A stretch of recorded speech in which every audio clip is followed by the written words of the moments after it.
My name is Bill Stevens. I live in Newtown.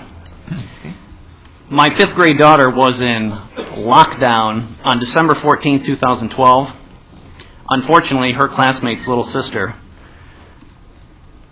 was murdered in Sandy Hook that day when lockdown and 911 weren't enough to protect her from an evil person.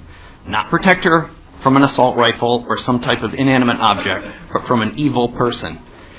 Quite different from the elaborate security you all enjoy here at the Capitol. It was fun getting frisks on the way in.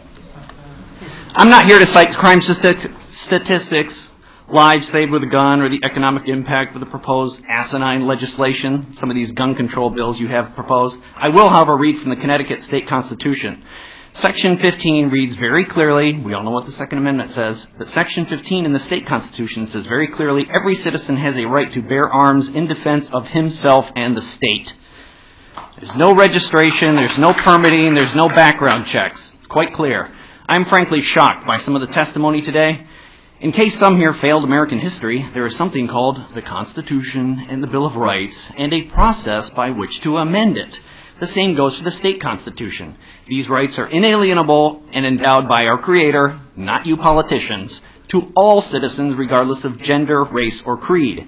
In order to limit the rights of individuals, there is something called due process, and legislation is not due process. You want to take my rights away? Let's go to court. And with regards to due process, the final report with all the facts on Sandy Hook will not likely be issued until this summer. It was stated clearly in the newspapers. How can any legislation be passed in good faith or good conscience without all the facts? Again, gun ownership is a constitutional right, but it's not for everyone. That's okay, and shouldn't make gun owners suspects regardless of how many guns they have or how much ammunition they may have. My guns are not dangerous. They are at home, locked up, collecting dust and cat hair. But criminals and tyrants especially, beware. Lockdown is not an option at the Stevens residence, and 911 will be dialed after the security of my home has been established.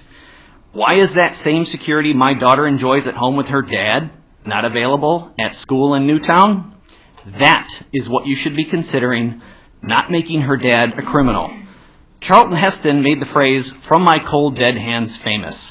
And I will tell you here today, you will take my ability to protect my Victoria from my cold dead hands.